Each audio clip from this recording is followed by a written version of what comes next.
Dari 5 penyebab bencana ini, kita ambil kesimpulan untuk sebuah renungan dan introspeksi kita bersama.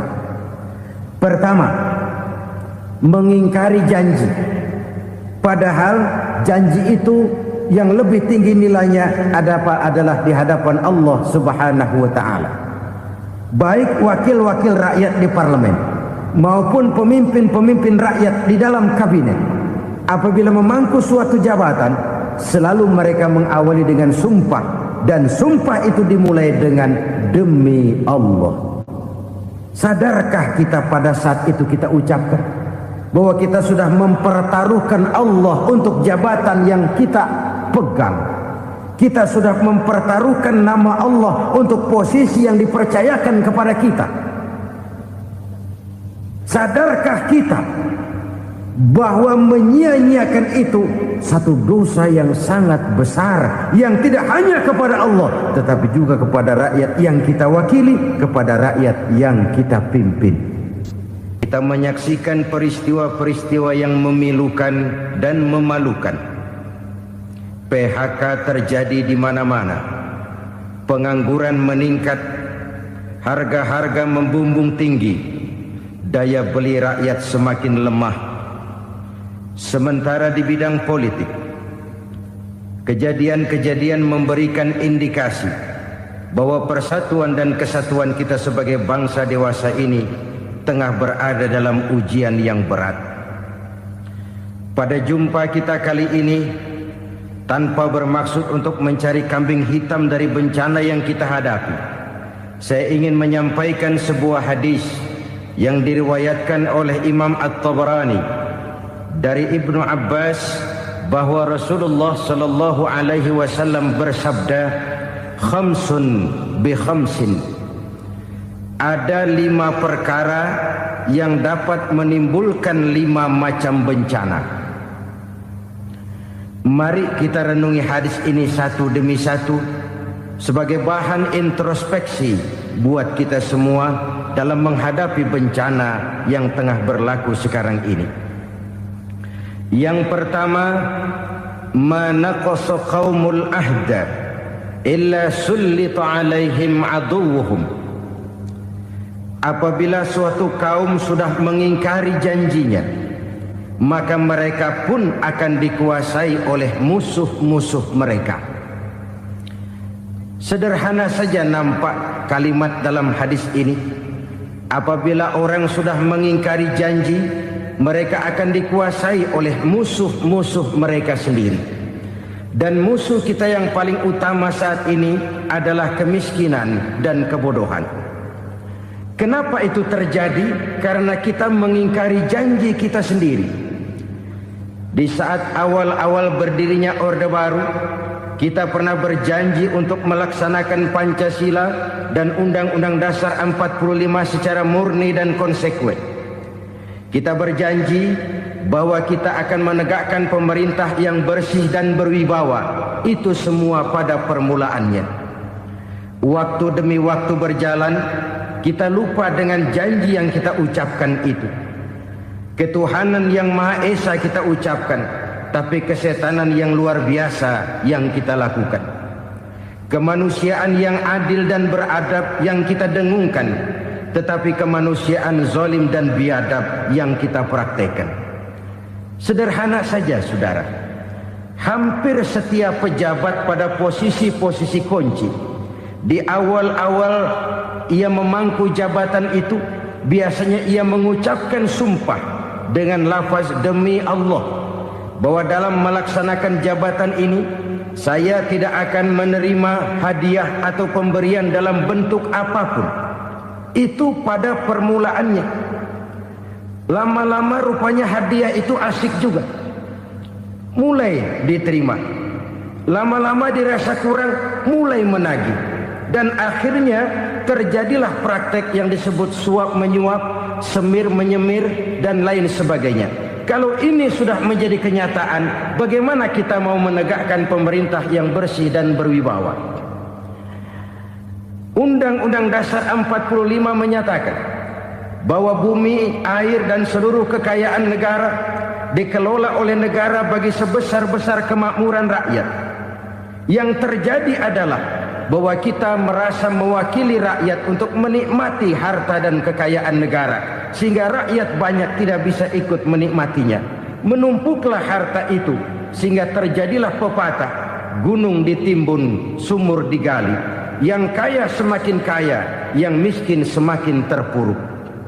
Kita ingkar dengan janji yang kita ucapkan di awal-awal kita bergerak. Kita ingkar dengan janji pada saat kita mengatakannya dengan menyebut nama Allah, dengan mempertaruhkan nama Tuhan. Sehingga pada akhirnya jabatan pun mengalami tender. Sudah menjadi rahasia umum. Orang mau jadi lurah mesti mengeluarkan uang. Mau jadi camat mesti mengeluarkan uang. Mau jadi wali kota, bupati, bahkan gubernur, itu ada pasarannya. Secara logika, kalau orang memperoleh satu jabatan karena banyak mengeluarkan uang, tentu pada saat ia mengeluarkan uang, ia sudah punya pemikiran, modal pasti pulang, modal pasti kembali. Kalau orang memperoleh suatu jabatan karena banyak mengeluarkan uang, maka langkah pertama yang dia lakukan setelah memangku jabatan itu ialah bagaimana uang bisa kembali, bagaimana modal bisa pulang. Kalau modal sudah pulang, pikiran berikutnya bagaimana supaya dapat untung. Lalu kapan mau bekerja untuk kepentingan rakyat? Itu nomor 18. Kemudian kalau ada proyek-proyek besar, pertanyaannya ialah bukan apakah proyek ini bermanfaat bagi rakyat, apakah proyek ini layak untuk diteruskan. Tetapi yang jadi pertanyaan paling utama ialah bagian saya berapa duit dari proyek ini. Kita bisa lihat proyek, mega proyek lahan 1 juta hektar di Kalimantan Tengah, triliunan rupiah, dan proyek itu gagal. SD Inpres bulan ini diresmikan, bulan depan retak. Jembatan-jembatan bulan ini gunting pita, bulan depan runtuh. Kita ingkar dengan janji. Kita berkata kita bekerja untuk kepentingan rakyat, tapi kita tidak pernah mengenal rakyat itu. Apabila suatu kaum sudah mulai mengingkari janji, maka mereka akan dikuasai oleh musuh-musuh mereka. Akibatnya tersusunlah barisan-barisan sakit hati, yang makin lama makin menjadi bola salju, menggelinding membesar, dan kemudian terjadilah hal-hal yang tidak kita inginkan lagi. Apabila suatu kaum sudah mengingkari janji, maka mereka akan dikuasai oleh musuh-musuh mereka. Ini penyebab bencana yang pertama. Kita tidak konsekuen. Tadinya kita dengan lantang teriak-teriak berantas korupsi, ganyang korupsi. Pada waktu kita belum mendapat kesempatan. Setelah kita naik punya kesempatan, rupanya korupsi enak juga dirasa. Terjadi pergeseran nilai, orang luntur, kehilangan idealisme awal. Lalu untuk menghibur diri, menutup kesalahan, kita gunakanlah pepatah bahwa tidak ada gading yang tak retak, bahwa kita harus mikul dhuwur mendem jero. Itu semua cuma sebagai dalih agar kesalahan kita tidak dibicarakan orang lain. Padahal kita sendiri yang mengingkari janji. Kita yang keluar dari komitmen awal kita. Kita berjanji melaksanakan Pancasila dan Undang-Undang Dasar 45 dengan murni dan konsekuen. Kita berjanji untuk menegakkan pemerintah yang bersih dan berwibawa. Namun dalam kenyataannya itu tidak kita laksanakan dengan sebagaimana mestinya. Kita bergeser, kita mengalami proses degradasi, peluncuran nilai, dan akhirnya terbentuklah barisan-barisan sakit hati yang semakin lama semakin membesar itu. Kita harus introspeksi. Memang kalau zaman sedang susah, biasanya kambing hitam laris, tukang kompor gentayangan. Itu dari dulu selalu mencari kambing hitam. Karena itu kita tidak bicara orang, kita tidak bicara siapa yang salah. Kita bicara sistem, dan sistem itu bisa mengena siapa saja.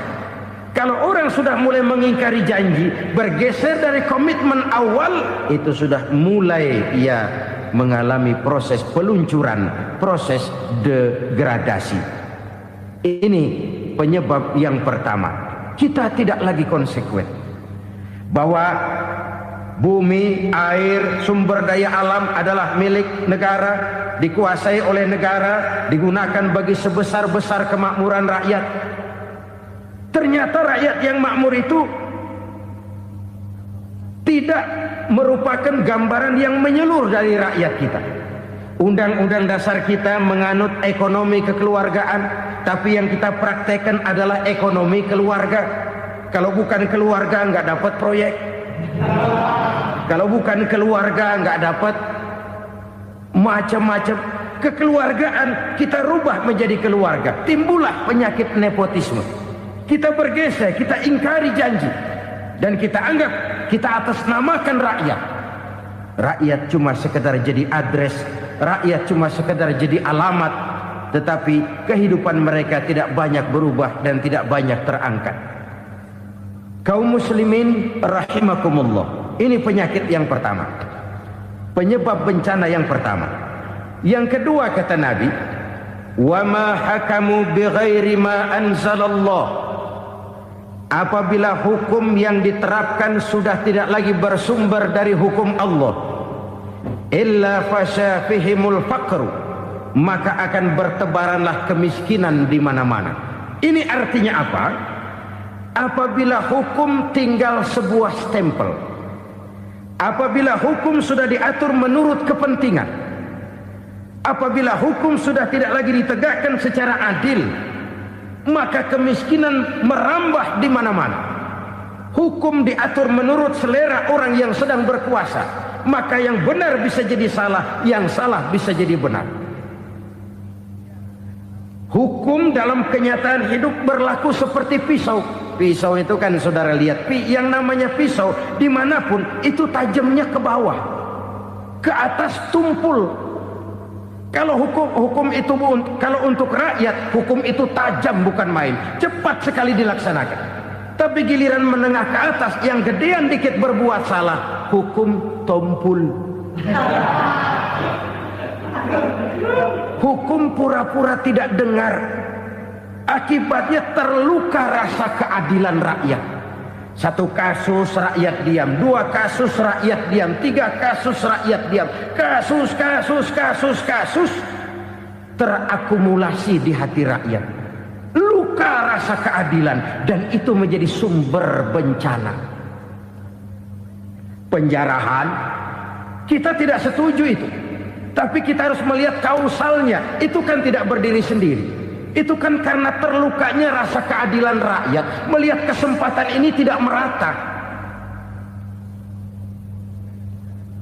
Kalau rakyat ini yang ngajukan kredit ke bank, walaupun jumlahnya cuma jutaan, ratusan ribu, susahnya 17 setan.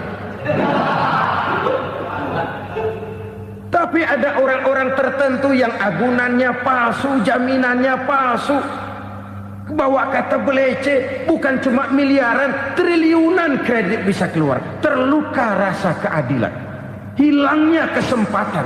Rakyat cuma dapat kesempitan, jarang dapat kesempatan. Dari lukanya rasa keadilan ini, memang ya entah lipstik, entah basa-basi, dibentuklah tim ini, dibentuklah badan pengawas ini, dibentuklah tim ini. Kalau membentur tahu, hancur tahu. Tapi kalau tim yang dibentuk membentur karang, bukan karangnya yang hancur biasanya, timnya yang bubar. Kenapa? Yang dibentur batu karang yang sangat keras. Kita main-main dengan hukum, kita tidak konsekuen dengan hukum. Luka rasa keadilan, dan itu terakumulasi.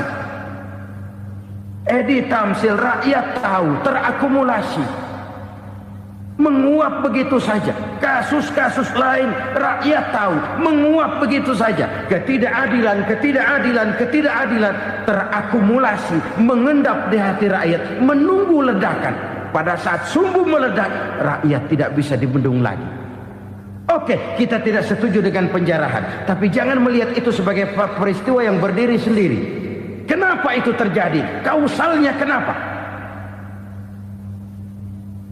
Oke, kita tidak setuju memang. Tapi yang dijarah oleh rakyat kan memang cuma untuk perut. Yang dijarahkan beras, yang dijarahkan televisi, yang dijarahkan kulkas yang masih bisa dihitung, yang memang real untuk kebutuhan rakyat. Penjara-penjara berdasi kepala botak yang menguras uang rakyat habis-habisan, enak saja melenggang dalam kehidupan ini. Makin terluka rasa keadilan rakyat. Apabila hukum yang diterapkan sudah menyimpang dari keadilan yang diajarkan Allah, fasyafihimul fakru, bertebaranlah kemiskinan. Aneh, memalukan, memilukan. Sebuah negara agraris yang katanya pulaunya hijau royo-royo, Gemari Palau Jenawi Toto Tentem Kertora Harjo, yang tahun 93 pernah mendapat penghargaan dari FAO, Badan Pangan Sedunia, sebagai negara yang berhasil dalam swasembada pangan. Sekarang ini kita terpaksa betul beli beras dari Vietnam, beli beras ke Kamboja, beli kedelai dari Kamboja. Kenapa? Lahan sawah kita habis ditanami pabrik. Teknologi kita, teknologi loncatan yang non-applied, tidak terpakai oleh kita. Lantas lahan yang tidak bisa kita tanami, kita paksakan lahan-lahan gambut menjadi tanah pertanian yang subur dengan biaya triliunan, dan kita gagal. Kita cari jarum dan kapak hilang. Kita mau jadi negara industri dengan loncatan teknologi yang maju, kita lupakan pola pijak kita sebagai negara agraris, dan akhirnya kita kecolongan. Lihatlah dewasa ini, rakyat kita antri sembako di mana-mana. Di sebuah negara agraris, ketidakadilan melahirkan kemiskinan, kemiskinan moral dan kemiskinan material. Kemiskinan moral, rakyat nggak percaya lagi sama pejabat. Rakyat mengalami krisis figur. Orang alah lu ngomong dah sama ember.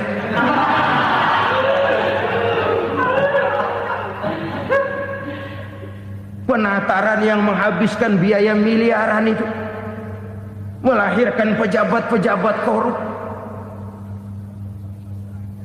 Pengawasan yang menghabiskan biaya miliaran itu ternyata impoten, mandul.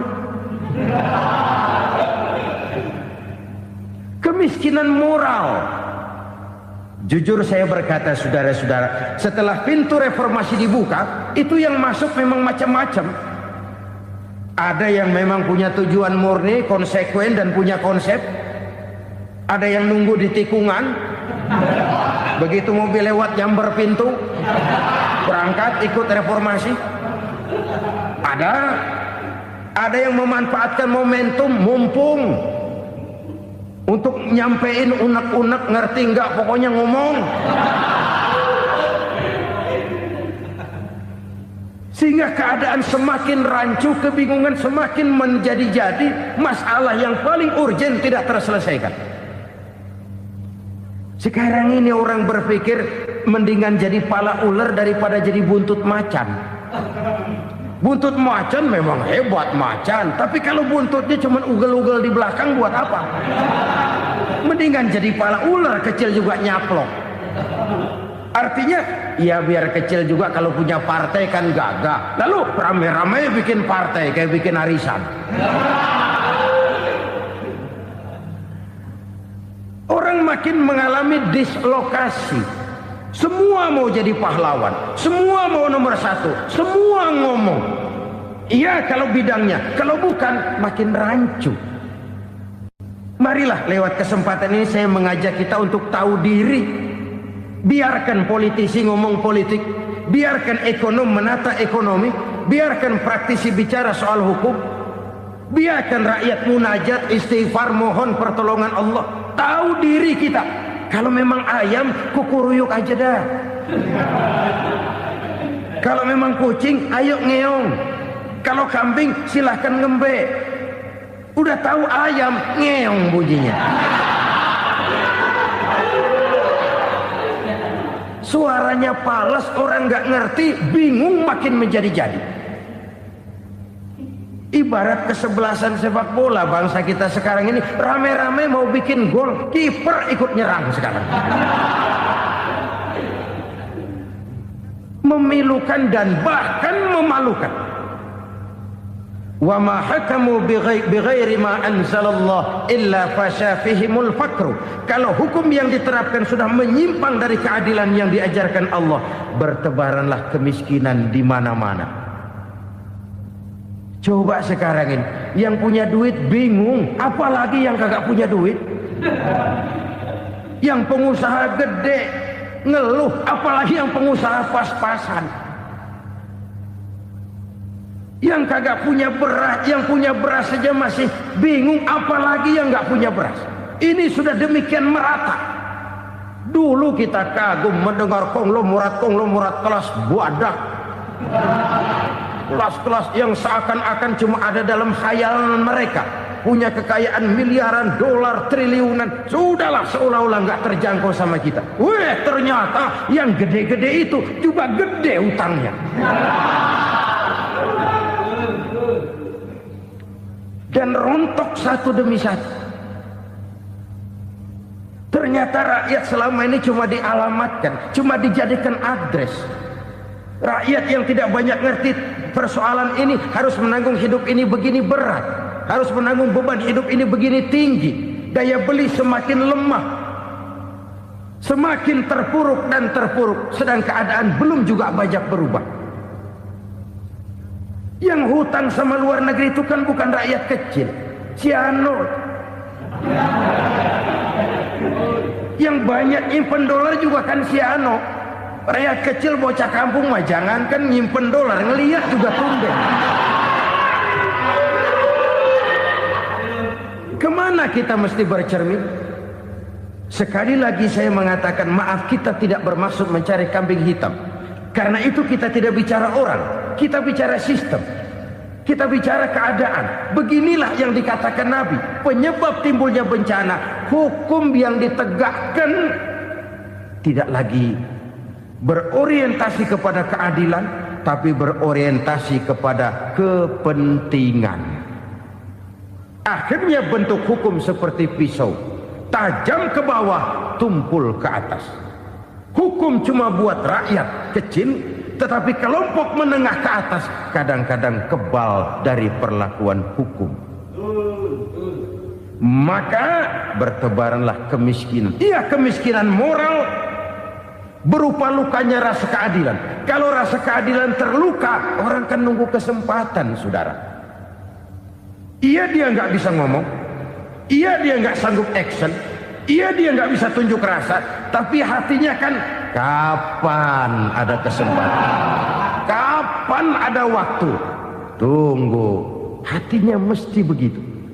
Sehingga begitu ada kesempatan, terjadilah hal-hal yang tidak terhindarkan. Dan itu ekses, bukan reformasi. Jangan seperti sebuah dialog saya dengan seorang abang beca. Saya bertanya, bang, ya, abang tahu nggak reformasi? Tahu. Ustaz, apa? Pembakaran. Terus penjarahan. Lalu perkosaan. Itu reformasi. Itu yang saya lihat. Nah, itu yang dia lihat. Saya tentu tidak menyalahkan abang beca kita, karena memang itu yang dia lihat dan sejauh itu wawasannya.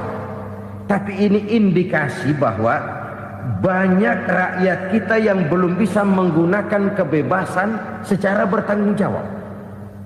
Padahal kebebasan tanpa tanggung jawab tirani. Sebuah contoh gampang-gampangan. Saya beli radio, saya setel di kamar saya, lalu saya bilang, ini radio gue. Yang beli gue, pakai duit gue setel di kamar gue, sekeras-kerasnya, gak ada urusan sama orang lain. Itu kata saya. Tetapi tetangga saya sebelah rumah kan boleh juga ngomong begitu. Kata tetangga saya, ini mata gue, yang ngantuk gue tidur di kamar gue, kenapa suara radio lu nyampe kemari? Artinya apa ini? Kebebasan saya nyetel radio dibatasi oleh kebebasan tetangga saya yang mau tidur. Tidak ada kebebasan mutlak. Kebebasan mutlak tanpa tanggung jawab kembali akan melahirkan tirani, kembali akan melahirkan pemaksaan kehendak. Dan itu lagi-lagi bukan demokrasi. Saudara-saudara kaum muslimin rahimakumullah. Ini penyakit yang kedua, lukanya rasa keadilan, terutama di kalangan rakyat kecil. Itu mengendap menjadi akumulasi dan menunggu giliran kapan bisa dimuntahkan. Dengan kata lain, rakyatnya udah banyak banget makan yang perutnya jadi enak, nyelam. Kapan nunggu muntahnya? Udah begini banyak akumulasi yang mereka pendam di perut ini, sehingga ketika terjadi kesempatan itu sudah tidak terkendalikan lagi. Kita out of control. Saya tidak mentolerir sikap-sikap kekerasan. Bahkan saya lebih cenderung bahwa kalau di rumah kita banyak tikusnya, tikusnya saja racuni, jangan rumah dibakar. Bahwa ada korupsi, iya. Ada kolusi, memang. Ada nepotisme, tentu. Tetapi tikusnya saja racuni. Jangan rumah dibakar. Masa mau ngusir tikus bakar rumah? Tikusnya lari, tikusnya selamat, rumahnya ewes-ewes.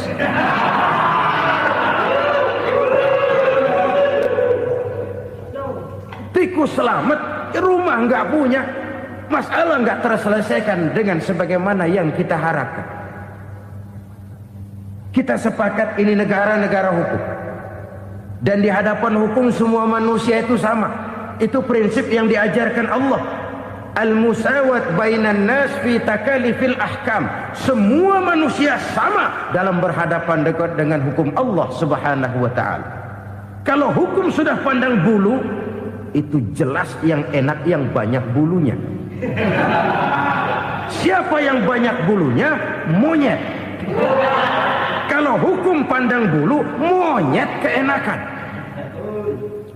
Saudara-saudara kaum muslimin rahimakumullah, introspeksi.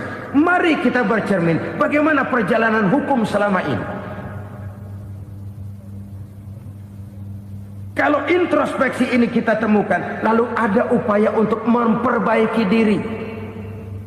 Jangan menggunakan tak ada gading yang tak retak, mikul duwur mendem jero untuk menutup-nutupi kesalahan orang. Padahal kesalahan itu sedemikian besar. Padahal rakyat kita tiap hari antri sembako. Ada yang sehari sekali makan, ada yang makan sudah bercampur tiwul, ada yang nasi sudah dicampur pisang, balik jadi orok lagi. Macam-macam upaya rakyat untuk menangsal perut ini. Lalu rakyat ditenang-tenangkan, lebih baik puasa Senin Kemis sambil menghadapi krisis ekonomi. Kenapa rakyat yang disuruh puasa? Kenapa bukan pejabatnya yang puasa lebih dulu untuk kemakmuran rakyat? Kalau rakyat yang memang perutnya udah gepeng disuruh puasa, makin krempeng perutnya. Artinya pejabat harus punya sense of politics. Ya, tidak, puasa itu kan tidak cuma Senin Kemis saja. Puasa itu puasa perasaan, puasa menghargai perasaan yang sedang kondisi yang sedang dihadapi oleh rakyat. Bagaimana rakyat yang tengah antri sembako melihat pejabatnya lewat dengan mobil yang harganya sampai 1 miliar. Oh, inilah pemimpin saya. Luka lagi rasa keadilannya. Kita tidak tenggang rasa. Puasa dalam artian itu pun akan menolong menegakkan semangat kebersamaan, membentuk semangat kebersamaan. Saudara-saudara kaum muslimin rahimakumullah, penyebab bencana yang ketiga dikatakan oleh baginda Nabi, wala dhaharat fihimul fahishatu illa fasha fihimul maut. Apabila kekejian telah merajalela, maka maut bertebaran di mana-mana. Kita renungi butir kalimat dalam hadis ini. Apabila kekejian telah merajalela, maut bertebaran di mana-mana. Begitu murah arti sebuah kehidupan. Penjarahan untuk hal-hal yang kecil tapi sampai mengorbankan nyawa. Apabila kekejian sudah terjadi di mana-mana, maut pun bertebaran. Maut dalam arti berpisah ruh dengan jasad, tapi juga maut dalam arti orang bisa mati karirnya, orang bisa mati usahanya, orang bisa mati kesempatannya karena perbuatan-perbuatan keji yang selama ini tidak terbendung. Lahirlah teori mafia. Siapa yang kuat dia yang berkuasa, siapa yang lemah dia menjadi mangsa. Proyek-proyek besar yang menang tender itu ya dari itu ke itu saja. Yang pengusaha-pengusaha tidak punya koneksi, tidak bisa bayar komisi, dapat proyek tetelan. Ada dagingnya dikit, namanya juga tetelan. Dagingnya sudah habis disantap oleh meja. Sekian puluh meja dilalui, sekian puluh amplop dikeluarkan. Sehingga yang akhirnya ya tinggal tetelan itu tadi.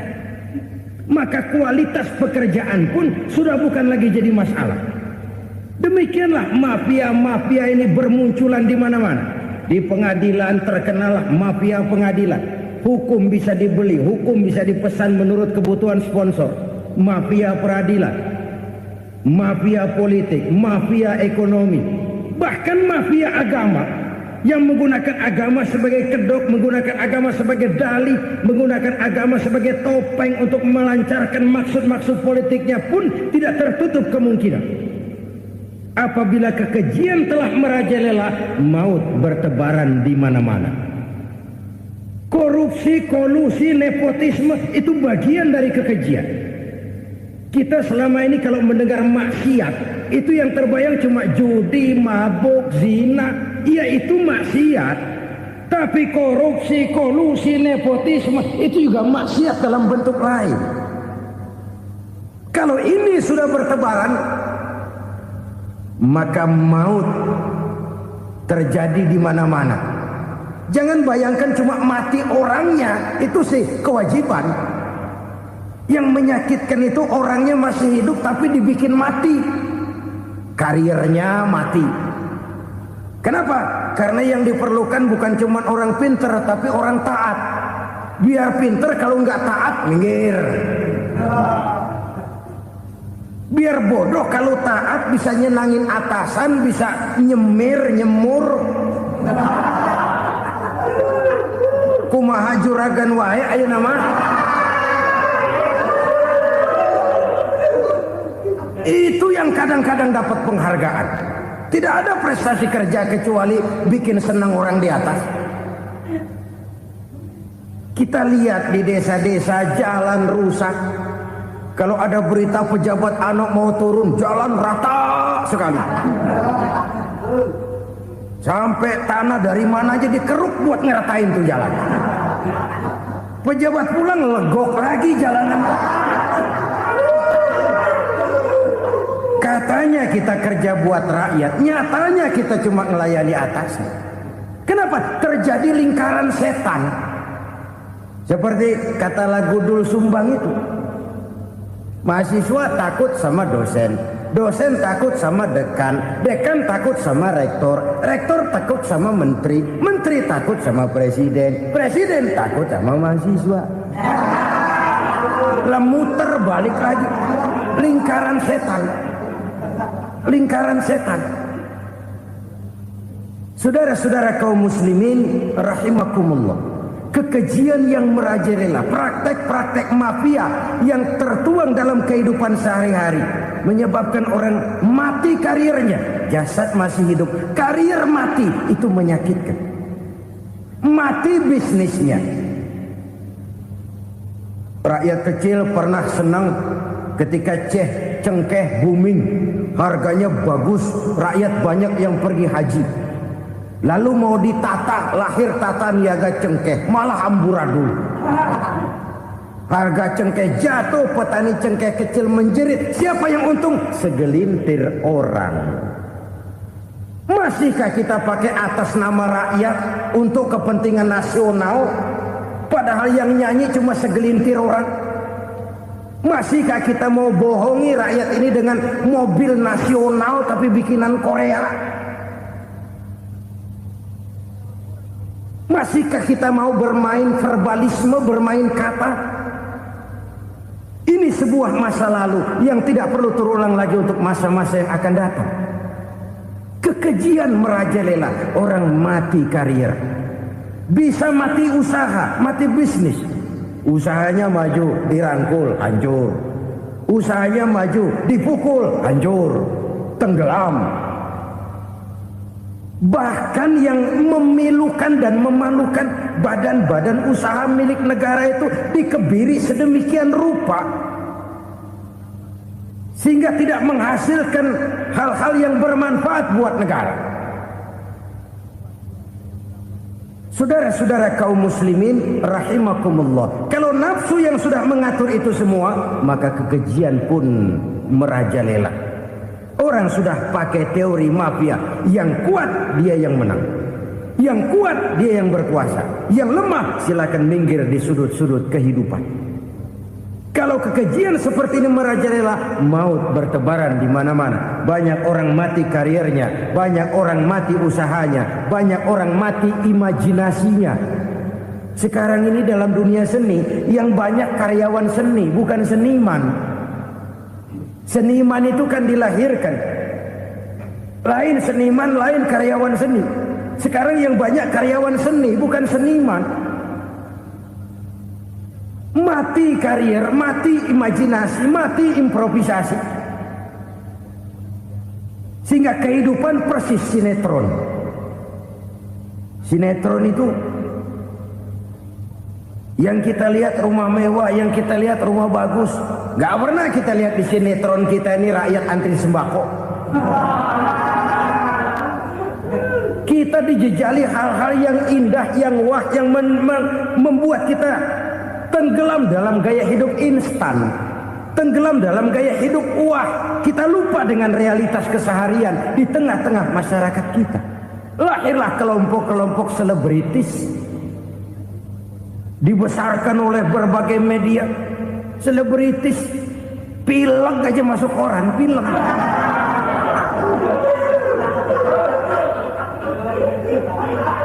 Rakyat yang pingsan antri beras nggak masuk koran. Rakyat yang semaput antri minyak nggak masuk koran. Selebritis panok masuk koran.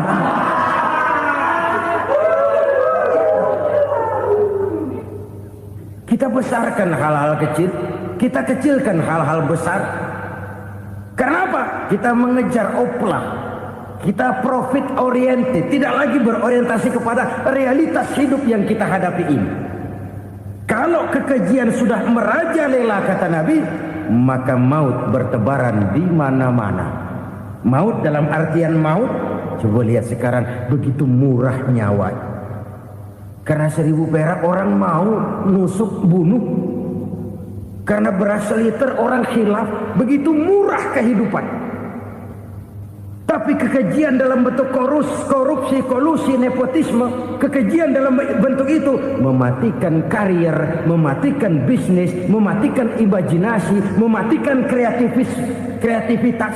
Itu juga maut dalam bentuk lain akibat kekejaman lain. Ini penyebab yang ketiga. Yang keempat, penyebab bencana menurut baginda Rasul, wala tuffiful mikyala illa muni'un nabat. Apabila timbangan sudah dicurangi, maka tercegahlah tumbuh-tumbuhan. Apabila timbangan sudah mulai curang, maka terjadilah musim paceklik. Apabila bisnis sudah bergaya mafia tadi itu. Kecurangan-kecurangan terjadi, tender di balik pintu. Yang dimenangkan cuma kelompok-kelompok yang bisa memberikan presentasi yang besar. Muni'un nabat, terjadilah paceklik. Paceklik, panen gagal. Wereng, ya wereng. Kemarau panjang, it's okay. Air sulit, iya.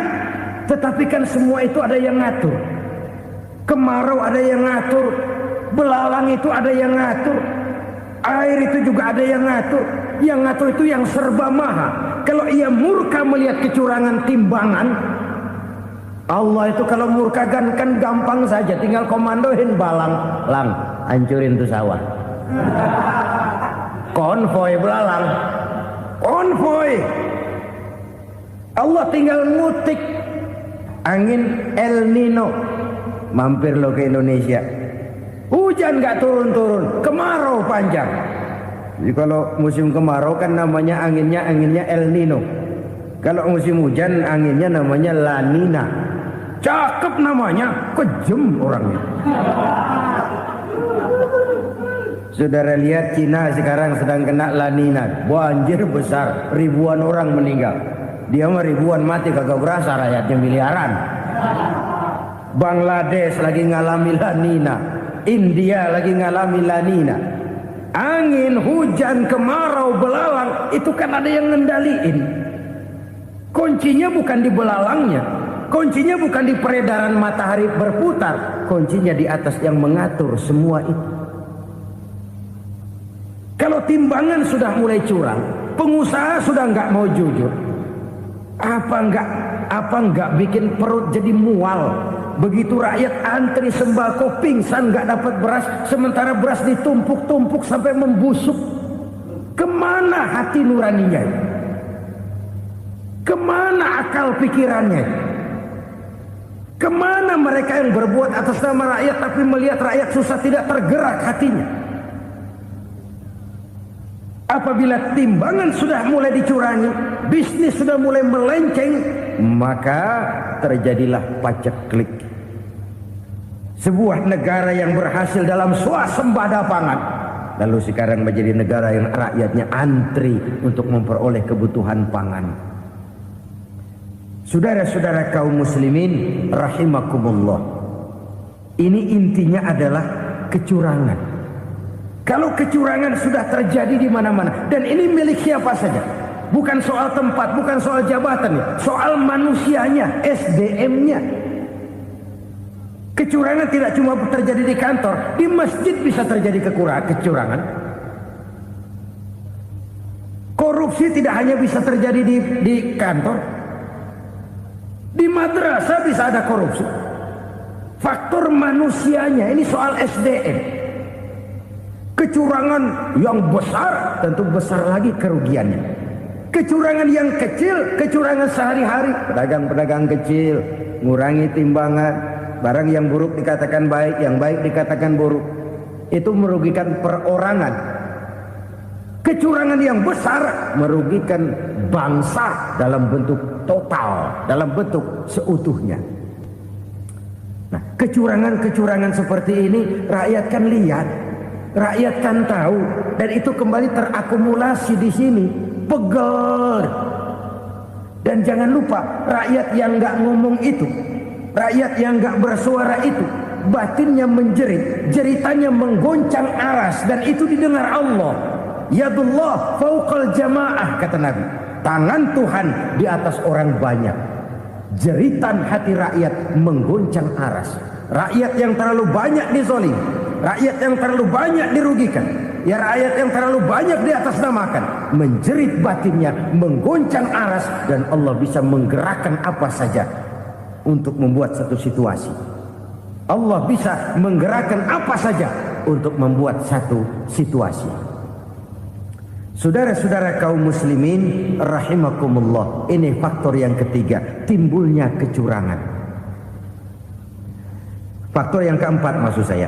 Yang kelima, penyebab timbulnya bencana menurut baginda Nabi, wala muni'uz zakat, wala muni'uz zakati illa hubbisa anhumul qatru.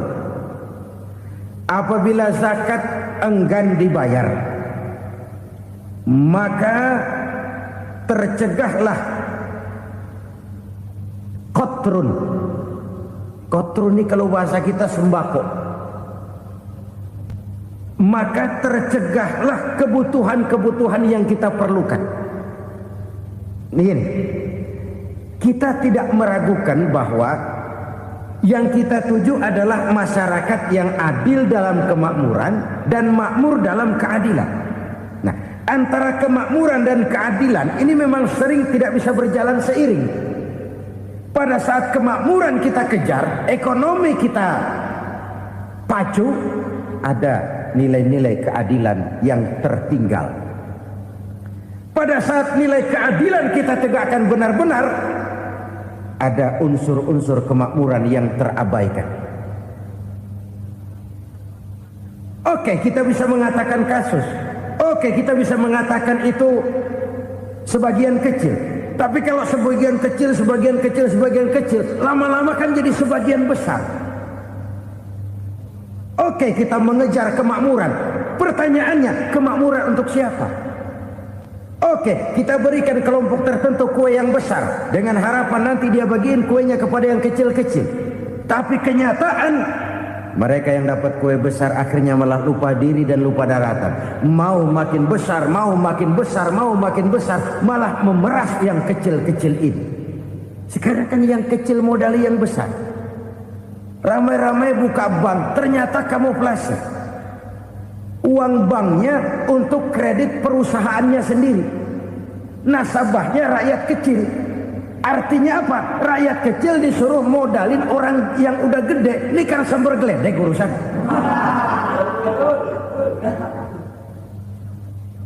Ini kan permainan apa lagi? Rakyat kecil suruh modali yang gede. Nasabahnya rakyat kecil, kumpulkan uangnya di bank, kucurkan kredit kepada perusahaannya sendiri. Bukankah itu rakyat kecil suruh modali yang gede? Sudah begitu kejamkah kita untuk meraih keuntungan dengan mengorbankan orang kecil ini? Sudah tidak bicara lagi kah nurani kita melihat penderitaan orang yang semakin susah ini? Kalau zakat enggan dibayar, padahal zakat 2,5% saja, 2,5% saja. Kalau itu pun enggan, kalau zakat saja enggan, bagaimana pula yang namanya sedekah, bagaimana pula yang namanya infak, bagaimana pula yang namanya santunan, bantuan. Kadang-kadang lipstick nyumbang si nyumbang, cuman nyolongnya lebih gede. Ini namanya sumbangan lipstick. Buat lipstick itu kan buat ngumpetin bibir pucat. Itu fungsi utama lipstick. Buat ngumpetin korupsinya, nyumbang kegiatan-kegiatan sosial. Tapi yang dia korup lebih gede dari yang dia sumbangin. Lipstick kamuflase. Nepu kata anak sekarang.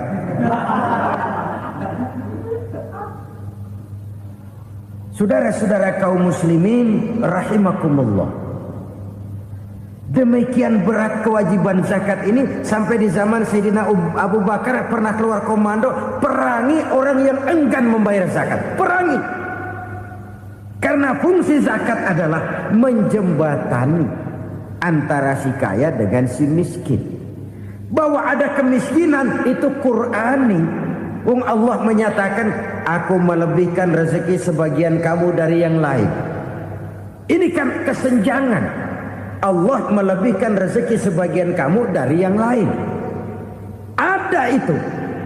Tetapi itu berjalan secara nature. Nah, kalau direkayasa, yang kaya semakin kaya, yang miskin semakin terpuruk, yang sudah besar dapat proyek besar, yang kecil dapat tetelan. Ini kan rekayasa namanya. Kesenjangan yang direkayasa ini yang kita harus kikis. Nah, fungsi zakat menjembatani dari sisi sosial. Dari sisi pribadi, Nabi berpesan, zakku amwalakum biz zakat. Bersihkan hartamu dengan zakat. Sekarang ada istilah nyuci uang. Uang hasil korupsi itu bisa dicuci. dijadikan uang bersih, bukan pakai rinso, bukan. Pakai politiknya koruptor, diolah sedemikian rupa sehingga jadi uang resmi. Sudah memutik, itu termasuk yang disebut kejahatan kerah putih, white collar crime, kejahatan kerah putih, kejahatan pakai dasi, kejahatan kelas kakap. Makanya orang mendingan goblok kagak bener daripada pinter kagak bener. Goblok kagak bener itu gampang ngurusinnya. Pinter kagak bener, ini yang berabe bener ngurusinnya.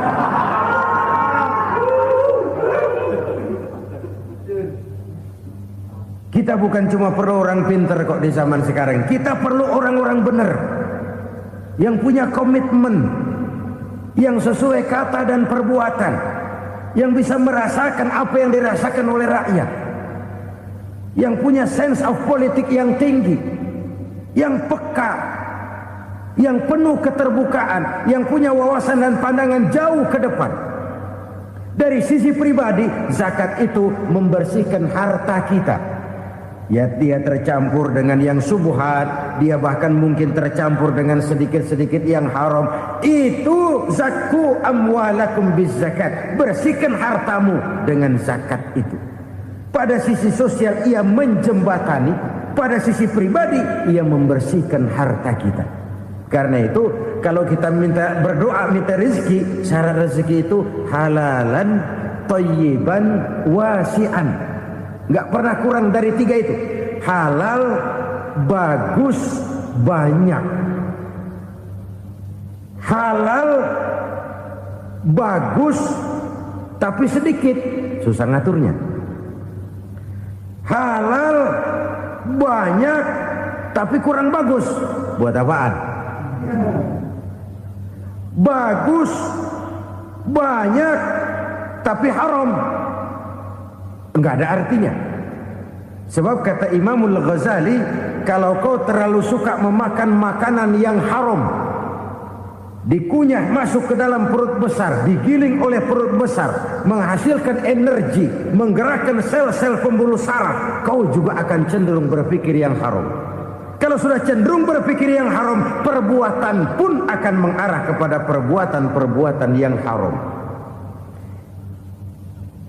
Dulu waktu kelompok Jimbaran 200 konglomerat Indonesia kumpul dihimbau supaya sekian persen kasih pengusaha-pengusaha lemah. Itu kan cuma sekedar belas kasihan, tidak banyak menolong keadaan. Dan bukan itu yang diperlukan pengusaha-pengusaha kecil. Yang diperlukan adalah berikan kami kesempatan seperti mereka dapat kesempatan. Berikan kami peluang seperti mereka juga dikasih peluang. Kalau cuma dikasih 100 juta, 200 juta hari ini, usaha kami nggak ada prospeknya, peluang kagak ada, kan sama juga bohong. Diceburin ke kali, disuruh berenang, tangan diikat, mendingan mampusin ketahuan. Ayo berenang, berlomba, tangan diikat, kaki diikat. Sama saja nyuruh mati. Jadi jangan kasih ikannya, kasih kailnya. Yang diperlukan pengusaha kecil menengah ke bawah itu bukan cuma sekedar belas kasih dari konglomerat-konglomerat besar. Berikan kami peluang seperti mereka juga dapat peluang. Berikan kami kesempatan seperti mereka dapat kesempatan. Berikan kami kredit dengan kemudahan seperti mereka juga kalau minta kredit begitu mudahnya.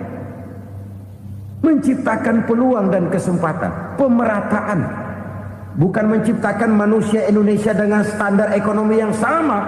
Semua rumahnya harus sama, semua punya mobil. Itu sih kebersamaan bebek. Bebek, coba lihat bebek, satu ngalor semua, satu ngidul semua. Kebersamaan bukan itu. Kebersamaan adalah menciptakan peluang. Kalau yang kaya bisa semakin kaya, kenapa yang miskin tidak bisa ikut naik jadi sedikit kaya? Kalau pengusaha yang sudah kuat bisa bertambah menjadi kuat dengan proyek mega proyek, kenapa yang menengah tidak bisa ikut menjadi kuat? Dan kenapa kekejian itu merajalela? Kita dengar lewat berita-berita PLN tekor, PLN hutang. Kenapa? Dia beli listrik dari swasta yang belinya lebih mahal daripada penjualannya. Artinya dia beli itu listrik dari perusahaan listrik swasta, dia jual kepada rakyat lagi. Harga jualnya lebih murah daripada dia beli kepada swasta. Kenapa? Ada tekanan lagi tuh. Biasa siklus lagi. Hukum Boyle. Atas neken, paling bawah gepeng. Ya kita nih rakyat kecil, emang nasibnya gepeng-gepeng terus. Saudara-saudara kaum muslimin rahimakumullah, dari 5 penyebab bencana ini kita ambil kesimpulan untuk sebuah renungan dan introspeksi kita bersama. Pertama, mengingkari janji, padahal janji itu yang lebih tinggi nilainya adalah di hadapan Allah Subhanahu wa taala.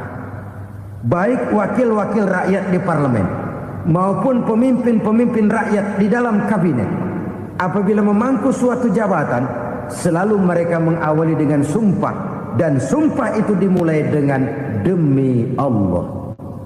Sadarkah kita pada saat itu kita ucapkan bahwa kita sudah mempertaruhkan Allah untuk jabatan yang kita pegang? Kita sudah mempertaruhkan nama Allah untuk posisi yang dipercayakan kepada kita. Sadarkah kita bahwa menyia-nyiakan itu satu dosa yang sangat besar, yang tidak hanya kepada Allah tetapi juga kepada rakyat yang kita wakili, kepada rakyat yang kita pimpin.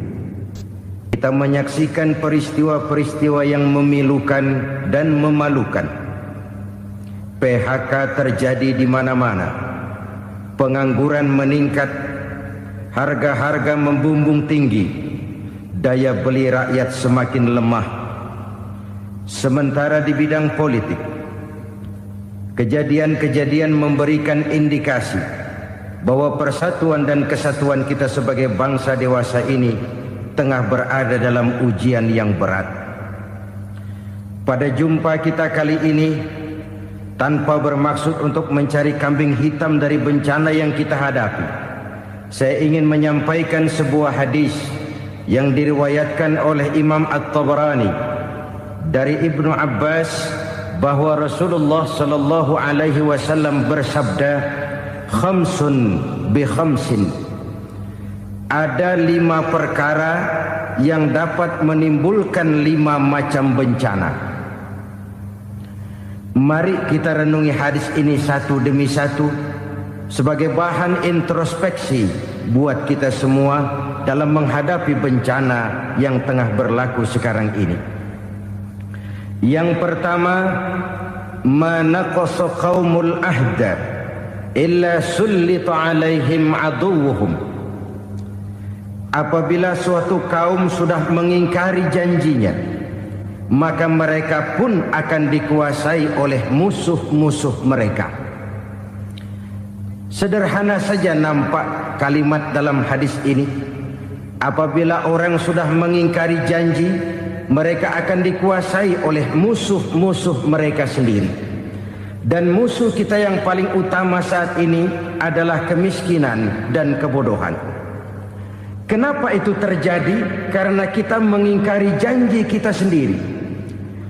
Di saat awal-awal berdirinya Orde Baru, kita pernah berjanji untuk melaksanakan Pancasila dan Undang-Undang Dasar 45 secara murni dan konsekuen.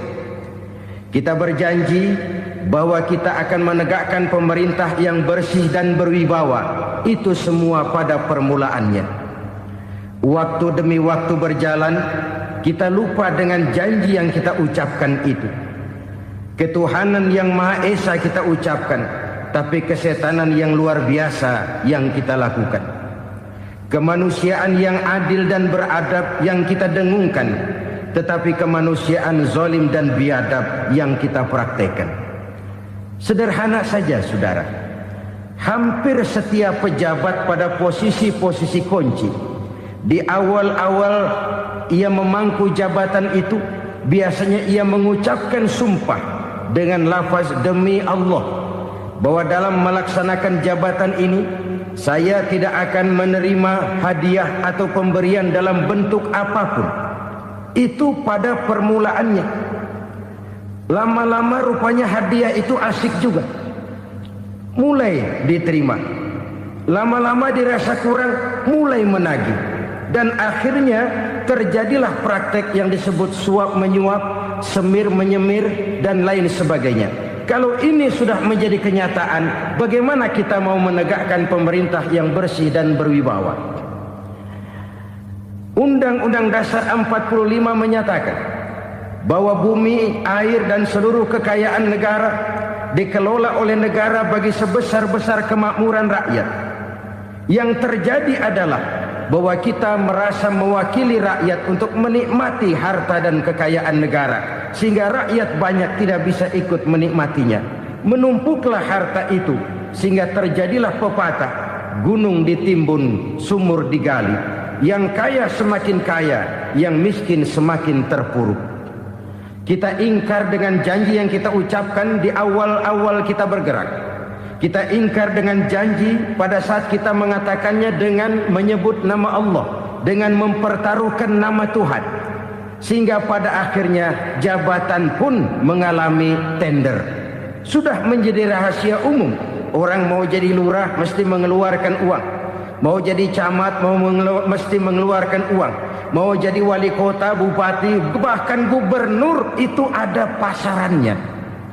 Secara logika, kalau orang memperoleh satu jabatan karena banyak mengeluarkan uang, tentu pada saat ia mengeluarkan uang, ia sudah punya pemikiran, modal pasti pulang, modal pasti kembali. Kalau orang memperoleh suatu jabatan karena banyak mengeluarkan uang, maka langkah pertama yang dia lakukan setelah memangku jabatan itu ialah bagaimana uang bisa kembali, bagaimana modal bisa pulang. Kalau modal sudah pulang, pikiran berikutnya bagaimana supaya dapat untung. Lalu kapan mau bekerja untuk kepentingan rakyat? Itu nomor 18. Kemudian kalau ada proyek-proyek besar, pertanyaannya ialah bukan apakah proyek ini bermanfaat bagi rakyat, apakah proyek ini layak untuk diteruskan. Tetapi yang jadi pertanyaan paling utama ialah bagian saya berapa duit dari proyek ini. Kita bisa lihat proyek, mega proyek lahan 1 juta hektar di Kalimantan Tengah, triliunan rupiah, dan proyek itu gagal. SD Inpres bulan ini diresmikan, bulan depan retak. Jembatan-jembatan bulan ini gunting pita, bulan depan runtuh. Kita ingkar dengan janji. Kita berkata kita bekerja untuk kepentingan rakyat, tapi kita tidak pernah mengenal rakyat itu. Apabila suatu kaum sudah mulai mengingkari janji, maka mereka akan dikuasai oleh musuh-musuh mereka. Akibatnya tersusunlah barisan-barisan sakit hati, yang makin lama makin menjadi bola salju, menggelinding membesar, dan kemudian terjadilah hal-hal yang tidak kita inginkan lagi. Apabila suatu kaum sudah mengingkari janji, maka mereka akan dikuasai oleh musuh-musuh mereka. Ini penyebab bencana yang pertama. Kita tidak konsekuen. Tadinya kita dengan lantang teriak-teriak berantas korupsi, ganyang korupsi. Pada waktu kita belum mendapat kesempatan. Setelah kita naik punya kesempatan, rupanya korupsi enak juga dirasa. Terjadi pergeseran nilai, orang luntur, kehilangan idealisme awal. Lalu untuk menghibur diri, menutup kesalahan, kita gunakanlah pepatah bahwa tidak ada gading yang tak retak, bahwa kita harus mikul dhuwur mendem jero. Itu semua cuma sebagai dalih agar kesalahan kita tidak dibicarakan orang lain. Padahal kita sendiri yang mengingkari janji. Kita yang keluar dari komitmen awal kita. Kita berjanji melaksanakan Pancasila dan Undang-Undang Dasar 45 dengan murni dan konsekuen. Kita berjanji untuk menegakkan pemerintah yang bersih dan berwibawa. Namun dalam kenyataannya itu tidak kita laksanakan dengan sebagaimana mestinya. Kita bergeser, kita mengalami proses degradasi, peluncuran nilai, dan akhirnya terbentuklah barisan-barisan sakit hati yang semakin lama semakin membesar itu.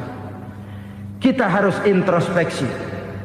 Memang kalau zaman sedang susah, biasanya kambing hitam laris, tukang kompor gentayangan. Itu dari dulu selalu mencari kambing hitam. Karena itu kita tidak bicara orang, kita tidak bicara siapa yang salah, kita bicara sistem. Dan sistem itu bisa mengena siapa saja. Kalau orang sudah mulai mengingkari janji, bergeser dari komitmen awal, itu sudah mulai ia mengalami proses peluncuran, proses degradasi. Ini penyebab yang pertama. Kita tidak lagi konsekuen bahwa bumi, air, sumber daya alam adalah milik negara, dikuasai oleh negara, digunakan bagi sebesar-besar kemakmuran rakyat. Ternyata rakyat yang makmur itu tidak merupakan gambaran yang menyeluruh dari rakyat kita. Undang-undang dasar kita menganut ekonomi kekeluargaan, tapi yang kita praktekkan adalah ekonomi keluarga. Kalau bukan keluarga nggak dapat proyek. Kalau bukan keluarga nggak dapat macam-macam. Kekeluargaan kita rubah menjadi keluarga. Timbullah penyakit nepotisme. Kita bergeser, kita ingkari janji, dan kita anggap kita atasnamakan rakyat. Rakyat cuma sekedar jadi address, rakyat cuma sekedar jadi alamat, tetapi kehidupan mereka tidak banyak berubah dan tidak banyak terangkat. Kaum muslimin rahimakumullah, ini penyakit yang pertama, penyebab bencana yang pertama. Yang kedua kata Nabi, wa ma hakamu bighairi ma anzalallah. Apabila hukum yang diterapkan sudah tidak lagi bersumber dari hukum Allah, illa fasha fihimul faqru, maka akan bertebaranlah kemiskinan di mana-mana. Ini artinya apa? Apabila hukum tinggal sebuah stempel, apabila hukum sudah diatur menurut kepentingan, apabila hukum sudah tidak lagi ditegakkan secara adil, maka kemiskinan merambah di mana-mana. Hukum diatur menurut selera orang yang sedang berkuasa, maka yang benar bisa jadi salah, yang salah bisa jadi benar. Hukum dalam kenyataan hidup berlaku seperti pisau. Pisau itu kan saudara lihat, yang namanya pisau dimanapun itu tajamnya ke bawah, ke atas tumpul. Kalau hukum itu, kalau untuk rakyat, hukum itu tajam bukan main, cepat sekali dilaksanakan. Tapi giliran menengah ke atas, yang gedean dikit berbuat salah, hukum tumpul. Hukum pura-pura tidak dengar. Akibatnya terluka rasa keadilan rakyat. Satu kasus rakyat diam, dua kasus rakyat diam, tiga kasus rakyat diam, kasus terakumulasi di hati rakyat. Luka rasa keadilan, dan itu menjadi sumber bencana. Penjarahan, kita tidak setuju itu, tapi kita harus melihat kausalnya. Itu kan tidak berdiri sendiri. Itu kan karena terlukanya rasa keadilan rakyat, melihat kesempatan ini tidak merata. Kalau rakyat ini yang ngajukan kredit ke bank, walaupun jumlahnya cuma jutaan, ratusan ribu, susahnya 17 setan. Tapi ada orang-orang tertentu yang agunannya palsu, jaminannya palsu, bawa kata belece, bukan cuma miliaran, triliunan kredit bisa keluar. Terluka rasa keadilan, hilangnya kesempatan. Rakyat cuma dapat kesempitan, jarang dapat kesempatan. Dari lukanya rasa keadilan ini, memang ya entah lipstik, entah basa-basi, dibentuklah tim ini, dibentuklah badan pengawas ini, dibentuklah tim ini. Kalau membentur tahu, hancur tahu. Tapi Tapi kalau tim yang dibentuk membentur karang, bukan karangnya yang hancur biasanya, timnya yang bubar. Kenapa? Yang dibentur batu karang yang sangat keras. Kita main-main dengan hukum, kita tidak konsekuen dengan hukum, luka rasa keadilan, dan itu terakumulasi. Edi Tamsil, rakyat tahu, terakumulasi, menguap begitu saja. Kasus-kasus lain rakyat tahu, menguap begitu saja. Ketidakadilan terakumulasi, mengendap di hati rakyat, menunggu ledakan. Pada saat sumbu meledak, rakyat tidak bisa dibendung lagi. Oke, kita tidak setuju dengan penjarahan, tapi jangan melihat itu sebagai peristiwa yang berdiri sendiri. Kenapa itu terjadi? Kausalnya kenapa? Oke, kita tidak setuju memang, tapi yang dijarah oleh rakyat kan memang cuma untuk perut. Yang dijarahkan beras, yang dijarahkan televisi, yang dijarahkan kulkas yang masih bisa dihitung, yang memang real untuk kebutuhan rakyat. Penjara-penjara berdasi kepala botak yang menguras uang rakyat habis-habisan, enak saja melenggang dalam kehidupan ini. Makin terluka rasa keadilan rakyat. Apabila hukum yang diterapkan sudah menyimpang dari keadilan yang diajarkan Allah, fasyafihimul fakru, bertebaranlah kemiskinan. Aneh, memalukan, memilukan. Sebuah negara agraris yang katanya pulaunya hijau royo-royo, Gemari Palau Jenawi Toto Tentem Kertora Harjo, yang tahun 93 pernah mendapat penghargaan dari FAO, Badan Pangan Sedunia, sebagai negara yang berhasil dalam swasembada pangan. Sekarang ini kita terpaksa betul beli beras dari Vietnam, beli beras ke Kamboja, beli kedelai dari Kamboja. Kenapa? Lahan sawah kita habis ditanami pabrik. Teknologi kita, teknologi loncatan yang non-applied, tidak terpakai oleh kita. Lantas lahan yang tidak bisa kita tanami, kita paksakan lahan-lahan gambut menjadi tanah pertanian yang subur dengan biaya triliunan, dan kita gagal. Kita cari jarum dan kapak hilang. Kita mau jadi negara industri dengan loncatan teknologi yang maju, kita lupakan pola pijak kita sebagai negara agraris, dan akhirnya kita kecolongan. Lihatlah dewasa ini, rakyat kita antri sembako di mana-mana. Di sebuah negara agraris, ketidakadilan melahirkan kemiskinan. Kemiskinan moral dan kemiskinan material. Kemiskinan moral, rakyat nggak percaya lagi sama pejabat. Rakyat mengalami krisis figur. Orang, alah lu ngomong dah sama ember.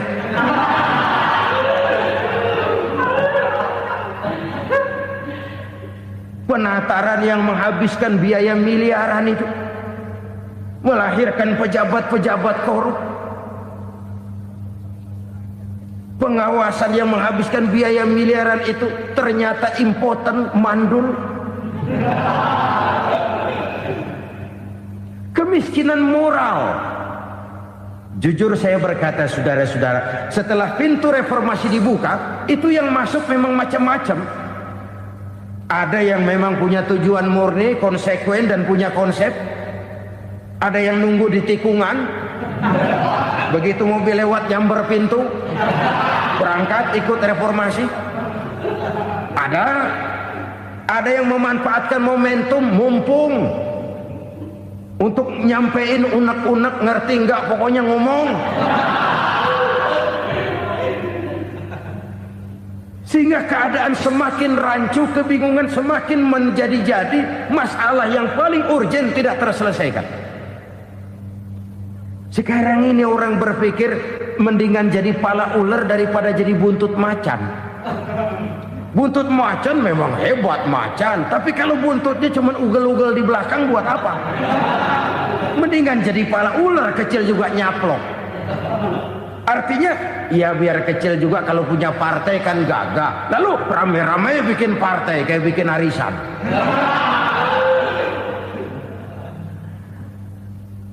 semakin mengalami dislokasi. Semua mau jadi pahlawan, semua mau nomor satu, semua ngomong. Iya kalau bidangnya, kalau bukan makin rancu. Marilah lewat kesempatan ini saya mengajak kita untuk tahu diri.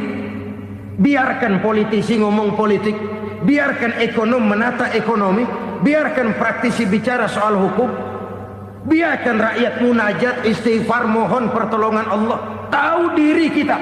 Kalau memang ayam, kukuruyuk aja dah. Kalau memang kucing, ayo ngeong. Kalau kambing, silahkan ngembe. Udah tahu ayam, ngeong bunyinya. Suaranya palas, orang nggak ngerti, bingung, makin menjadi-jadi. Ibarat kesebelasan sepak bola bangsa kita sekarang ini, rame-rame mau bikin gol, kiper ikut nyerang sekarang. Memilukan dan bahkan memalukan. Wa ma hakamu bighairi ma anzalallah illa fasha fihimul fakru. Kalau hukum yang diterapkan sudah menyimpang dari keadilan yang diajarkan Allah, bertebaranlah kemiskinan di mana-mana. Coba sekarang ini, yang punya duit bingung, apalagi yang kagak punya duit. Yang pengusaha gede ngeluh, apalagi yang pengusaha pas-pasan. Yang kagak punya beras, yang punya beras saja masih bingung, apalagi yang nggak punya beras. Ini sudah demikian merata. Dulu kita kagum mendengar konglomerat kelas buadak, kelas-kelas yang seakan-akan cuma ada dalam khayalan mereka, punya kekayaan miliaran dolar, triliunan. Sudahlah, seolah-olah nggak terjangkau sama kita. Weh, ternyata yang gede-gede itu juga gede utangnya.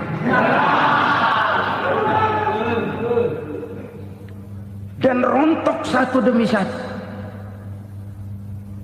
Ternyata rakyat selama ini cuma dialamatkan, cuma dijadikan address. Rakyat yang tidak banyak ngerti persoalan ini harus menanggung hidup ini begini berat, harus menanggung beban hidup ini begini tinggi, daya beli semakin lemah, semakin terpuruk dan terpuruk, sedang keadaan belum juga banyak berubah. Yang hutang sama luar negeri itu kan bukan rakyat kecil, Ciano. Yang banyak nyimpen dolar juga kan Ciano.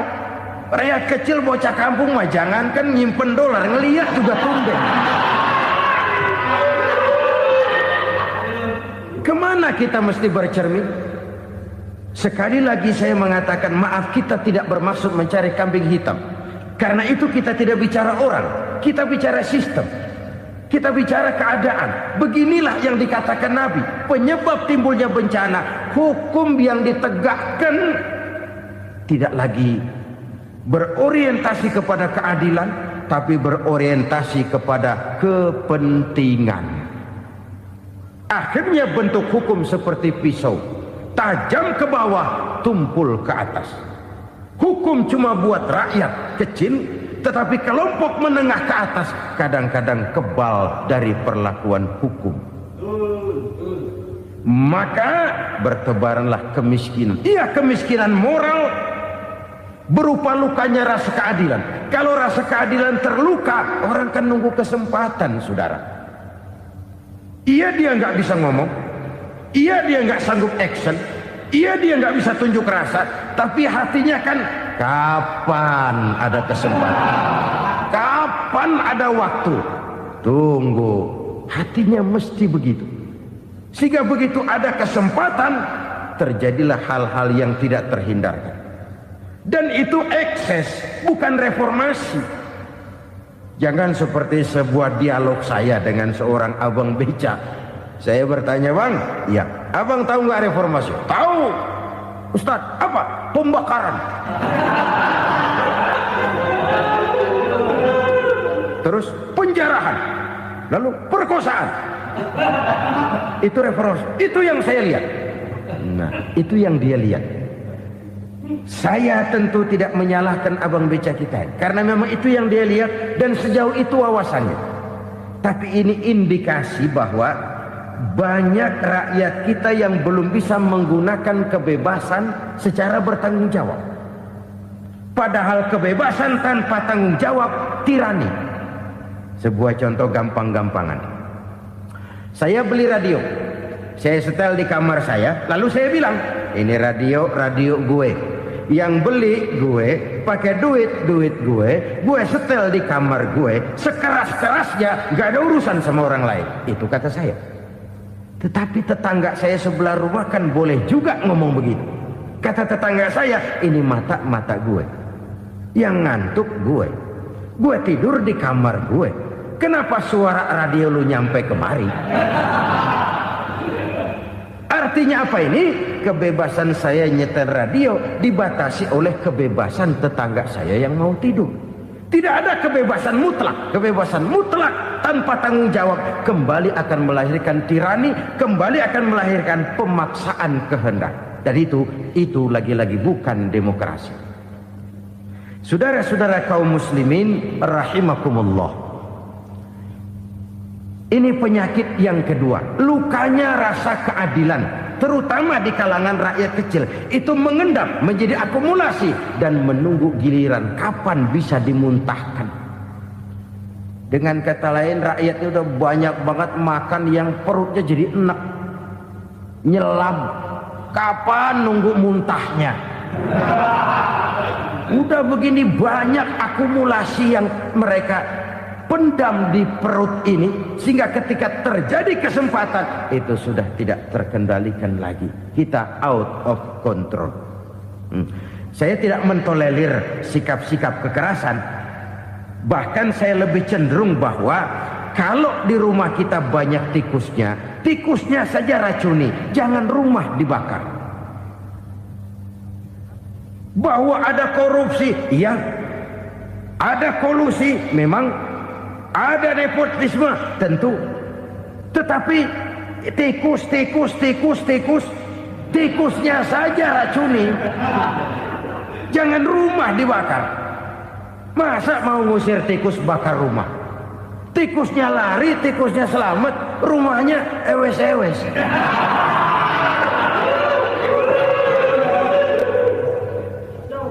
Tikus selamat, rumah nggak punya. Masalah nggak terselesaikan dengan sebagaimana yang kita harapkan. Kita sepakat ini negara hukum, dan di hadapan hukum semua manusia itu sama. Itu prinsip yang diajarkan Allah.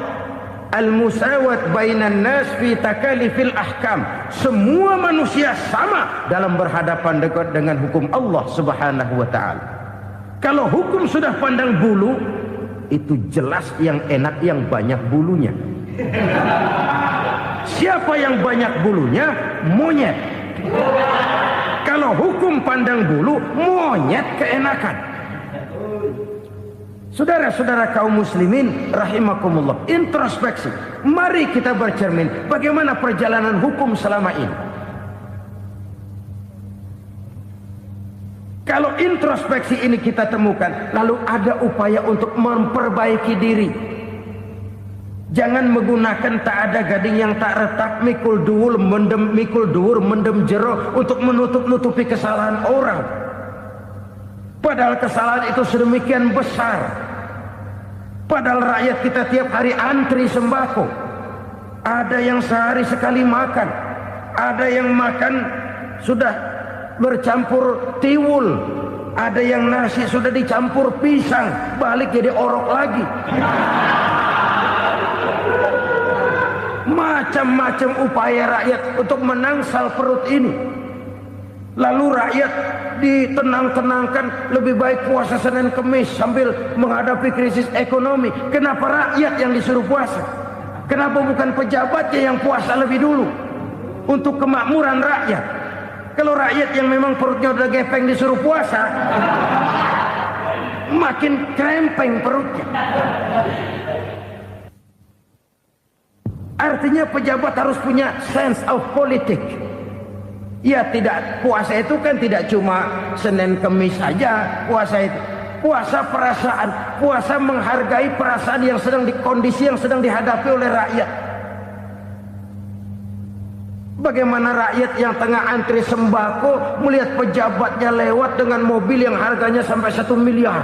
Oh, inilah pemimpin saya. Luka lagi rasa keadilannya.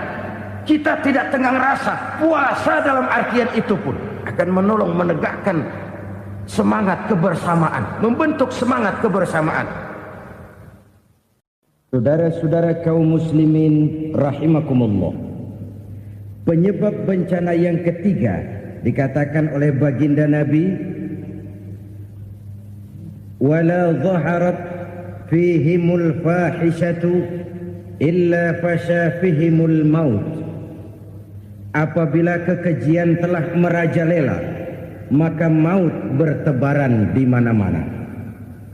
Kita renungi butir kalimat dalam hadis ini. Apabila kekejian telah merajalela, maut bertebaran di mana-mana. Begitu murah arti sebuah kehidupan. Penjarahan untuk hal-hal yang kecil tapi sampai mengorbankan nyawa. Apabila kekejian sudah terjadi di mana-mana, maut pun bertebaran. Maut dalam arti berpisah ruh dengan jasad, tapi juga maut dalam arti orang bisa mati karirnya, orang bisa mati usahanya, orang bisa mati kesempatannya karena perbuatan-perbuatan keji yang selama ini tidak terbendung. Lahirlah teori mafia. Siapa yang kuat dia yang berkuasa, siapa yang lemah dia menjadi mangsa. Proyek-proyek besar yang menang tender itu ya dari itu ke itu saja. Yang pengusaha-pengusaha tidak punya koneksi, tidak bisa bayar komisi, dapat proyek tetelan. Ada dagingnya, dikit namanya juga tetelan. Dagingnya sudah habis disantap oleh meja. Sekian puluh meja dilalui, sekian puluh amplop dikeluarkan. Sehingga yang akhirnya ya tinggal tetelan itu tadi. Maka kualitas pekerjaan pun sudah bukan lagi jadi masalah. Demikianlah mafia-mafia ini bermunculan di mana-mana. Di pengadilan terkenallah mafia pengadilan. Hukum bisa dibeli, hukum bisa dipesan menurut kebutuhan sponsor. Mafia peradilan, mafia politik, mafia ekonomi, bahkan mafia agama. Yang menggunakan agama sebagai kedok, menggunakan agama sebagai dalih, menggunakan agama sebagai topeng untuk melancarkan maksud-maksud politiknya pun tidak tertutup kemungkinan. Apabila kekejian telah merajalela, maut bertebaran di mana-mana. Korupsi, kolusi, nepotisme itu bagian dari kekejian. Kita selama ini kalau mendengar maksiat, itu yang terbayang cuma judi, mabuk, zina. Iya itu maksiat. Tapi korupsi, kolusi, nepotisme itu juga maksiat dalam bentuk lain. Kalau ini sudah bertebaran, maka maut terjadi di mana-mana. Jangan bayangkan cuma mati orangnya, itu sih kewajiban. Yang menyakitkan itu orangnya masih hidup tapi dibikin mati. Karirnya mati. Kenapa? Karena yang diperlukan bukan cuma orang pinter tapi orang taat. Biar pinter, kalau nggak taat minggir.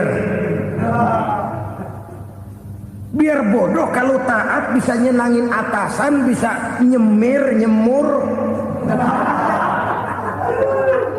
Kumaha juragan wae ayo nama. Itu yang kadang-kadang dapat penghargaan.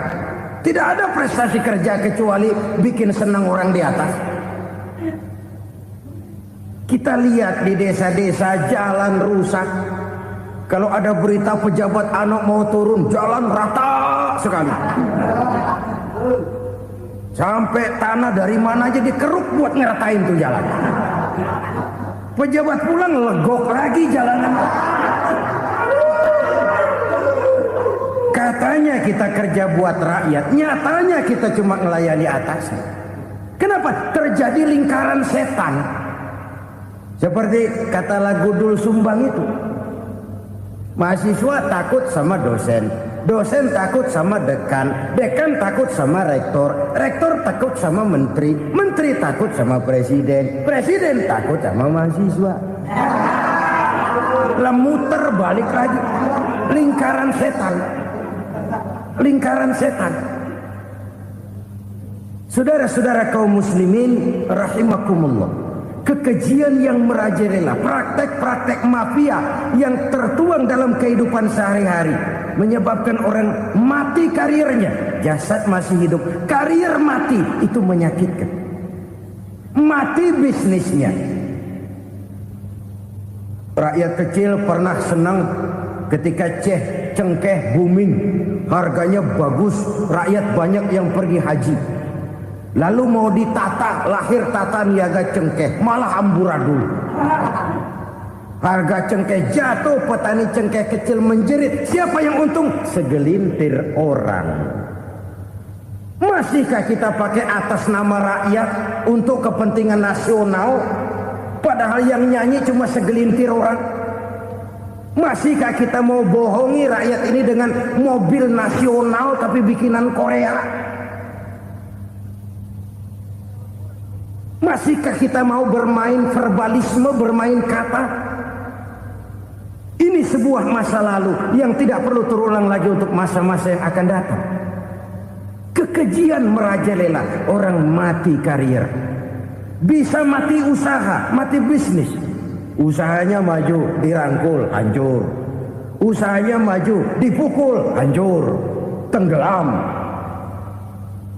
Bahkan yang memilukan dan memalukan badan-badan usaha milik negara itu dikebiri sedemikian rupa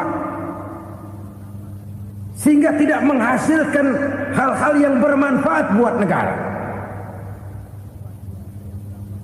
Saudara-saudara kaum muslimin rahimakumullah, kalau nafsu yang sudah mengatur itu semua, maka kekejian pun merajalela. Orang sudah pakai teori mafia, yang kuat dia yang menang, yang kuat dia yang berkuasa, yang lemah silakan minggir di sudut-sudut kehidupan. Kalau kekejian seperti ini merajalela, maut bertebaran di mana-mana. Banyak orang mati karirnya, banyak orang mati usahanya, banyak orang mati imajinasinya. Sekarang ini dalam dunia seni yang banyak karyawan seni, bukan seniman. Seniman itu kan dilahirkan, lain seniman, lain karyawan seni. Sekarang yang banyak karyawan seni, bukan seniman. Mati karir, mati imajinasi, mati improvisasi. Sehingga kehidupan persis sinetron. Sinetron itu yang kita lihat rumah mewah, yang kita lihat rumah bagus. Gak pernah kita lihat di sinetron kita ini rakyat antri sembako. Kita dijejali hal-hal yang indah, yang wah, yang membuat kita tenggelam dalam gaya hidup instan, tenggelam dalam gaya hidup wah. Kita lupa dengan realitas keseharian di tengah-tengah masyarakat kita. Lahirlah kelompok-kelompok selebritis, dibesarkan oleh berbagai media. Selebritis pilek aja masuk koran, pilek.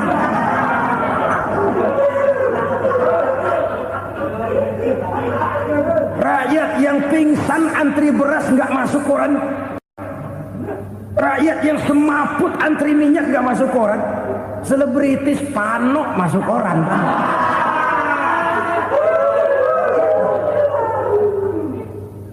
Kita besarkan hal-hal kecil, kita kecilkan hal-hal besar. Kenapa? Kita mengejar oplah, kita profit oriented, tidak lagi berorientasi kepada realitas hidup yang kita hadapi ini. Kalau kekejian sudah merajalela, kata Nabi, maka maut bertebaran di mana-mana. Maut dalam artian maut, coba lihat sekarang begitu murah nyawa. Karena 1000 perak orang mau nusuk bunuh. Karena beras seliter orang khilaf. Begitu murah kehidupan. Tapi kekejian dalam bentuk korupsi, kolusi, nepotisme, kekejian dalam bentuk itu mematikan karier, mematikan bisnis, mematikan imajinasi, mematikan kreativitas. Itu juga maut dalam bentuk lain akibat kekejaman lain. Ini penyebab yang ketiga. Yang keempat, penyebab bencana menurut baginda Rasul, wala tuffiful mikyala illa muni'un nabat. Apabila timbangan sudah dicurangi, maka tercegahlah tumbuh-tumbuhan. Apabila timbangan sudah mulai curang, maka terjadilah musim paceklik. Apabila bisnis sudah bergaya mafia tadi itu, kecurangan-kecurangan terjadi, tender di balik pintu, yang dimenangkan cuma kelompok-kelompok yang bisa memberikan presentasi yang besar, muni'un nabat, terjadilah paceklik. Paceklik, panen gagal, wereng ya wereng, kemarau panjang it's okay, air sulit iya, tetapi kan semua itu ada yang ngatur. Kemarau ada yang ngatur, belalang itu ada yang ngatur, air itu juga ada yang ngatur. Yang ngatur itu yang serba maha. Kalau ia murka melihat kecurangan timbangan, Allah itu kalau murka kan gampang saja, tinggal komandoin balang, lang, hancurin tuh sawah. Konvoy belalang, konvoy. Allah tinggal ngutik angin El Nino, mampir lo ke Indonesia. Hujan nggak turun-turun, kemarau panjang.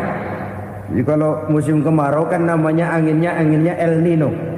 Kalau musim hujan anginnya namanya La Nina. Cakep namanya, kejem orangnya. Saudara lihat Cina sekarang sedang kena La Nina, banjir besar, ribuan orang meninggal. Dia mah ribuan mati kagak berasa, rakyatnya miliaran. Bangladesh lagi ngalami La Nina, India lagi ngalami La Nina. Angin, hujan, kemarau, belalang, itu kan ada yang ngendaliin. Kuncinya bukan di belalangnya, kuncinya bukan di peredaran matahari berputar, kuncinya di atas yang mengatur semua itu. Kalau timbangan sudah mulai curang, pengusaha sudah nggak mau jujur, apa nggak bikin perut jadi mual. Begitu rakyat antri sembako pingsan nggak dapat beras, sementara beras ditumpuk-tumpuk sampai membusuk. Kemana hati nuraninya? Kemana akal pikirannya? Kemana mereka yang berbuat atas nama rakyat tapi melihat rakyat susah tidak tergerak hatinya? Apabila timbangan sudah mulai dicurangi, bisnis sudah mulai melenceng, maka terjadilah paceklik. Sebuah negara yang berhasil dalam swasembada pangan, lalu sekarang menjadi negara yang rakyatnya antri untuk memperoleh kebutuhan pangan. Saudara-saudara kaum muslimin rahimakumullah, ini intinya adalah kecurangan. Kalau kecurangan sudah terjadi di mana-mana, dan ini milik siapa saja, bukan soal tempat, bukan soal jabatan, soal manusianya, SDM-nya. Kecurangan tidak cuma terjadi di kantor, di masjid bisa terjadi kecurangan. Korupsi tidak hanya bisa terjadi di kantor, di madrasah bisa ada korupsi. Faktor manusianya, ini soal SDM. Kecurangan yang besar tentu besar lagi kerugiannya. Kecurangan yang kecil, kecurangan sehari-hari, pedagang-pedagang kecil ngurangi timbangan, barang yang buruk dikatakan baik, yang baik dikatakan buruk, itu merugikan perorangan. Kecurangan yang besar merugikan bangsa dalam bentuk total, dalam bentuk seutuhnya. Nah, kecurangan-kecurangan seperti ini rakyat kan lihat, rakyat kan tahu, dan itu kembali terakumulasi di sini, pegel. Dan jangan lupa, rakyat yang nggak ngomong itu, Rakyat yang gak bersuara itu batinnya menjerit, jeritannya menggoncang aras, dan itu didengar Allah. Yadullah fauqal jamaah, kata Nabi. Tangan Tuhan di atas orang banyak. Jeritan hati rakyat menggoncang aras. Rakyat yang terlalu banyak dizolim, rakyat yang terlalu banyak dirugikan, ya rakyat yang terlalu banyak di atas namakan, menjerit batinnya, menggoncang aras, dan Allah bisa menggerakkan apa saja untuk membuat satu situasi. Allah bisa menggerakkan apa saja untuk membuat satu situasi. Saudara-saudara kaum muslimin rahimakumullah, ini faktor yang ketiga, timbulnya kecurangan. Faktor yang keempat maksud saya. Yang kelima, penyebab timbulnya bencana menurut baginda Nabi, wala muni'uz zakat wala muni'uz zakat illa hubbisa anhumul qatr. Apabila zakat enggan dibayar, maka tercegahlah qatrun. Qatrun ini kalau bahasa kita sembako. Maka tercegahlah kebutuhan-kebutuhan yang kita perlukan. Ini, kita tidak meragukan bahwa yang kita tuju adalah masyarakat yang adil dalam kemakmuran dan makmur dalam keadilan. Nah, antara kemakmuran dan keadilan ini memang sering tidak bisa berjalan seiring. Pada saat kemakmuran kita kejar, ekonomi kita pacu, ada nilai-nilai keadilan yang tertinggal. Pada saat nilai keadilan kita tegakkan benar-benar, ada unsur-unsur kemakmuran yang terabaikan. Oke, kita bisa mengatakan kasus. Oke, kita bisa mengatakan itu sebagian kecil. Tapi kalau sebagian kecil, lama-lama kan jadi sebagian besar. Oke, kita mengejar kemakmuran. Pertanyaannya, kemakmuran untuk siapa? Oke, kita berikan kelompok tertentu kue yang besar dengan harapan nanti dia bagiin kuenya kepada yang kecil-kecil. Tapi kenyataan, mereka yang dapat kue besar akhirnya malah lupa diri dan lupa daratan. Mau makin besar, malah memeras yang kecil-kecil ini.